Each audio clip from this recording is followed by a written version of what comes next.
Hey, hi everyone. Welcome to Recovery Blog with Bill MacPhee. My name is Bill MacPhee, and I'm your recovery expert.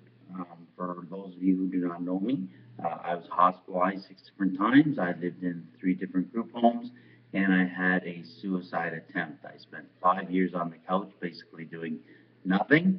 And today I'm married. I have 3 children. I have a business and a good quality of life.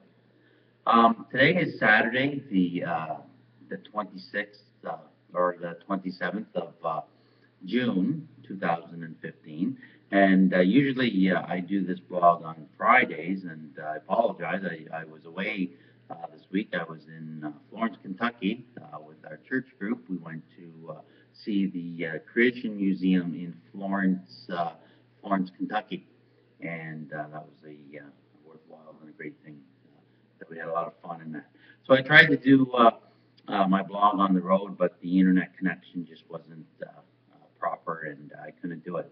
So welcome to today's blog, and as you know, we are in pillar number 2 of the 6 pillars of recovery, and pillar number 2 is based on relationships. The last video, the last video blog that I did, I told you a little bit about my story and how I got friends into my life. And now, with this last part of the pillar number 2, relationships, we want to talk about friendships.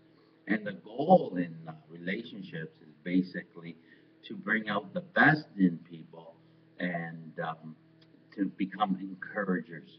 And I shared with you last time how I got my circle of friends who accepted me for who I was and not what I had. And so these friends now that I had, basically people I know and I'm in the same interest as they are. How do you nurture friendships? And one of the things is with mental illness, what's one of the common denominators that we lose our friends when we become mentally ill and we're dealing with our illnesses. A lot of times we lose our friends.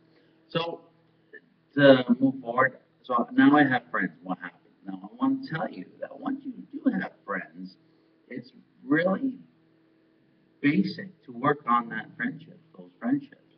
For example, with Peter, I got to know Peter, and we would play racquetball and play squash, and Peter became a good friend. That many years, years later, when I was married in the Philippines, Peter actually came over to the Philippines and became my best man. He paid for his trip. He was a great guy, and he came to the Philippines for my wedding because we built that relationship, we built that bond. Martha's husband became a good friend of mine. We would go to the Y together and kind of work out different things like that. I met many friends through just getting my social life back. Now, how do you do that? You may ask, well, how do you actually build those relationships?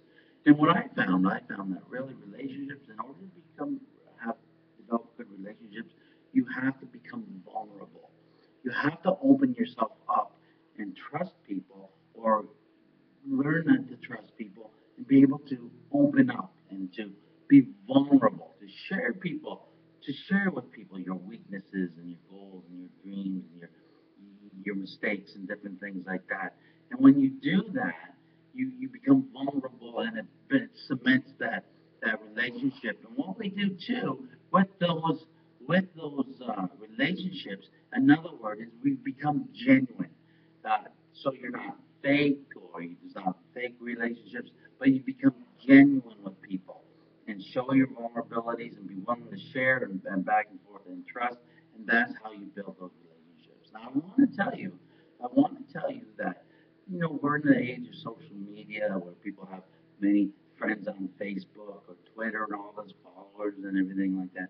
But the real truth is that if you have one or two really good friends in your life, you're doing well, because we can't be a friend to everybody. We can have acquaintances, but real friendship takes time, takes development, takes work. So, anyways, that's very important. And in things in friendships, you just have to basically think about, in order to have a friend, you've got to be a friend. And think about, and one of these things, the one major thing that with mental illness that comes is that we become very self-centered. We become self-centered when we have an illness, and we think about ourselves. And it's just natural because we're in pain, we're hurting, we're ill, we're injured, and we do that. But we have to try to be mindful of that and to look at things at other people and say, it's not always about me, it's about somebody else as well. Okay, so next week we're going to start on the third pillar of recovery, and that's listed as family.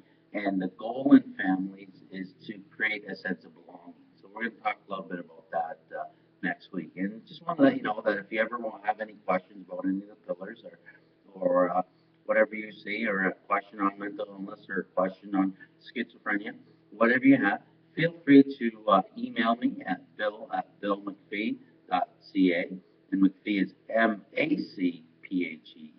So bill@billmcphee.ca, and I'll be happy to answer your questions on this blog. So everybody have a great day, and remember that recovery is when you wouldn't want to be anybody else other than who you are today. And remember as well, there is life after mental illness. Have a great day.